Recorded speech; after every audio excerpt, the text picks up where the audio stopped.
Olá! Na aula de hoje nós falaremos sobre a produção literária do século XVII e da produção literária no Brasil. Hoje falaremos do barroco em nossas terras.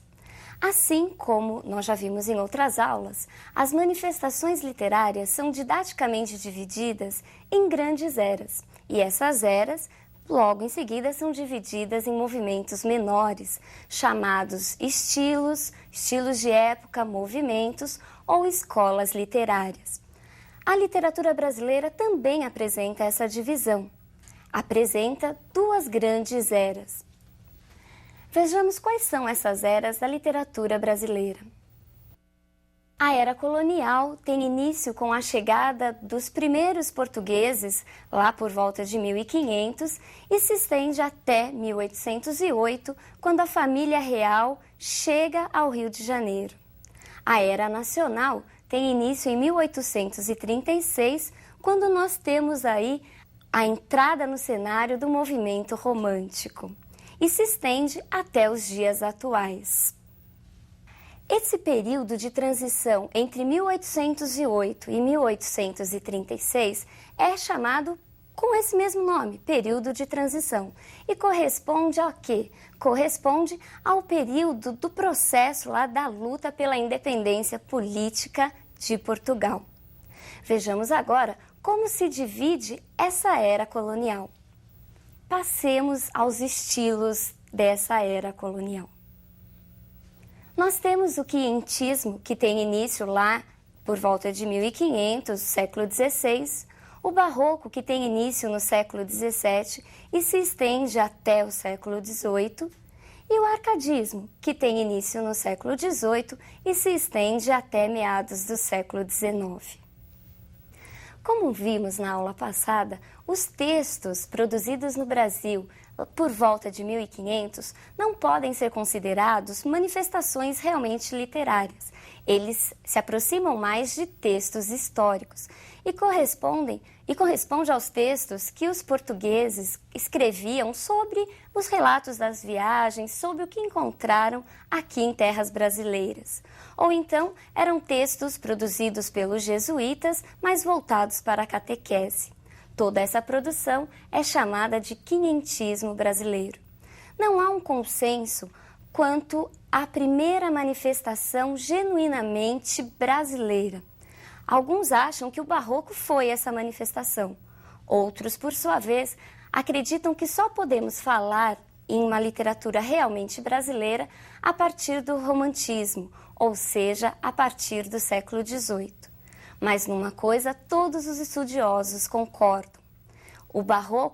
É no barroco que encontramos não só o primeiro, mas um dos mais talentosos poetas do Brasil. É o grande Gregório de Matos. O movimento barroco no Brasil tem início em 1601, com a publicação do poema Prosopopeia de Bento Teixeira. E tem aí um longo período, ele se estende até meados do século XVIII, quando ocorre a fundação da Arcádia Ultramarina, lá em Vila Rica, em Minas Gerais, e também é o período, tem como marco também, a publicação das obras poéticas de Cláudio Manuel da Costa. O termo barroco no Brasil apresenta duas grandes vertentes. Nós falamos de um barroco literário e arquitetônico lá no século XVII, principalmente na Bahia, e falamos também de um barroco mineiro, de um barroco no século XVIII, conhecido como barroco tardíaco, que é contemporâneo do arcadismo. Vejamos agora uma imagem para que nós tenhamos aí ideia do que acontecia no Brasil em termos históricos. Nessa imagem, nós vemos uma fazenda produtora de cana-de-açúcar. As manifestações brasileiras deste período refletem a visão de mundo e a estrutura de um país colônia, marcado pelo ciclo econômico açucareiro. As poucas atividades culturais concentravam-se em Salvador, na Bahia, ou em Recife, em Pernambuco. O barroco brasileiro foi muito influenciado pelo barroco europeu. E você se lembra o que foi mesmo o barroco? O Barroco foi o movimento do contraste, do exagero, do jogo das ideias e das verdades contraditórias das oposições. Este Barroco, marcadamente exagerado, também tem suas reflexões aqui em nossas terras. O jogo de ideias e de palavras visava o quê? Visava não só a ornamentação, a preocupação com a estrutura formal do texto, mas visava também aquele jogo lógico, jogo de ideias. E esse jogo, essa atitude lúdica, nos faz lembrar de duas faces do movimento barroco. Vejamos quais são essas faces barrocas. O barroco apresenta o cultismo e o conceptismo. O cultismo corresponde ao jogo de palavras, à preocupação com a estrutura formal do texto. Daí nós encontrarmos aquela linguagem rebuscada, muitas vezes de difícil compreensão. O termo cultismo é também conhecido como gongorismo. Por quê? Porque foi muito influenciado pelo poeta espanhol Luís de Góngora. Já o conceptismo corresponde ao jogo de ideias, de conceitos, através de um raciocínio lógico. E visava o quê? Visava a persuasão, ao convencimento. O conceptismo é também conhecido como quevedismo, por ter sido influenciado pelo também espanhol Quevedo. O cultismo e o conceptismo também influenciaram nossos autores. Vejamos quais são os autores barrocos. Nós temos Bento Teixeira, o autor do primeiro poema barroco brasileiro, Prosopopeia. Temos Padre Antônio Vieira, que escreveu tanto no Brasil quanto em Portugal. E temos a grande figura de Gregório de Matos. Bento Teixeira destaca-se principalmente por ter sido o primeiro, por ter sido o autor do poema Prosopopeia. Mas esse poema não foi muito reconhecido nessa época colonial.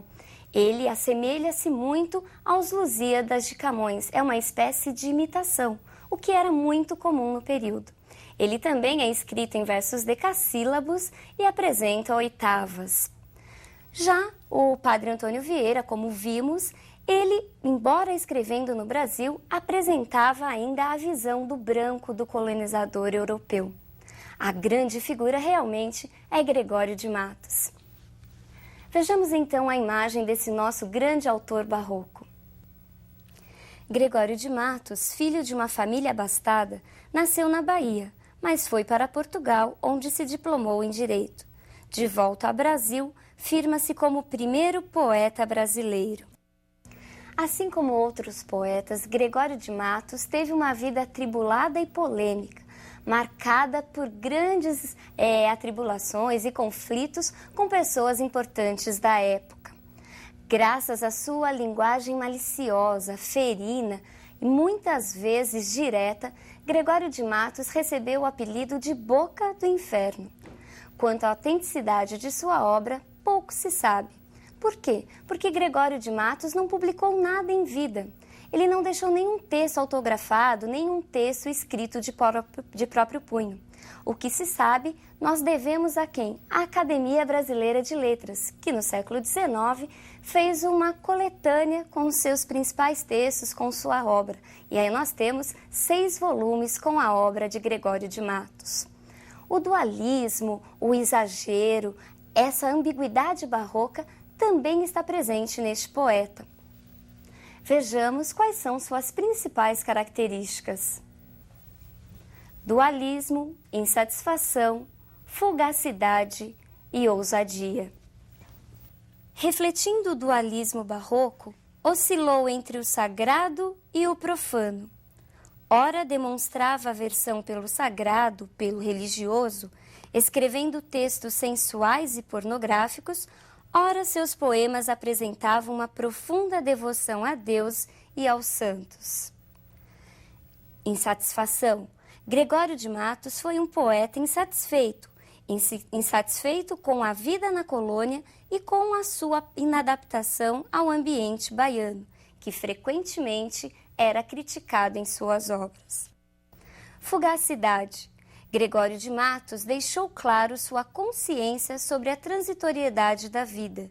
Seus textos mostram frequentemente as vaidades humanas como insignificantes e passageiras. A ousadia, ao contrário do padre Antônio Vieira, que apresentava um caráter mais conservador, com uma visão mais europeia, Gregório de Matos é considerado um poeta inovador e irreverente. Mesmo adepto do cultismo, também cultivou o jogo de ideias presente no conceptismo. Embora conhecido basicamente como um poeta satírico, criticando as pessoas de seu tempo e as instituições, Gregório de Matos apresenta uma vasta obra. Vejamos as suas principais produções, em que gêneros ele mais se destacou. Sua obra se divide em poesia lírica e poesia satírica, e a poesia lírica, por sua vez, se divide em sacra, amorosa e encomiástica. A poesia sacra é também chamada de poesia religiosa e apresentava o conflito entre o mundo, entre a vida terrena e a vida e os valores espirituais. Gregório de Matos oscilava sempre entre esses dois mundos. Vejamos agora um exemplo da sua poesia religiosa. Esta razão me obriga a confiar que, por mais que pequei neste conflito, espero em vosso amor de me salvar. Na poesia amorosa, nós encontramos o dualismo barroco, nós encontramos a oscilação entre o amor espiritual e o amor carnal. Vejamos um fragmento dessa poesia. Ardor em firme coração nascido, pranto por belos olhos derramado, incêndio em mares de água disfarçado, rio de neve em fogo convertido. Tu, que em um peito abrasas escondido, tu, que em um rosto corres desatado, quando fogo em cristais aprisionado, quando cristal em chamas derretidas. O amor é finalmente um embaraço de pernas, uma união de barrigas, um breve temor de artérias, uma confusão de bocas, uma batalha de veias, um rebuliço de ancas. Quem diz outra coisa é besta. Perceberam a diferença? No primeiro, um amor espiritualizado, no segundo, um amor mais carnal. Gregório de Matos também escreveu a poesia encomiástica, ou seja, aquela poesia destinada à bajulação das pessoas importantes de seu tempo. Ele também escreveu, e é por isso que é muito conhecido, as suas famosas poesias satíricas, em que criticava não só as pessoas da época, mas principalmente a exploração de Portugal nas terras brasileiras. Vejamos agora um exemplo de sua poesia satírica. Que os brasileiros são bestas e estão sempre a trabalhar, toda a vida por manter maganos de Portugal. Maganos aí são quem? São as pessoas, os próprios portugueses que estavam lá para enganar, para explorar a nossa terra, para explorar o Brasil. Bom, pessoal, falar em barroco brasileiro é falar neste grande personagem, é falar em Gregório de Matos, conhecido por muitos como Boca do Inferno. Por hoje é só e até a nossa próxima aula.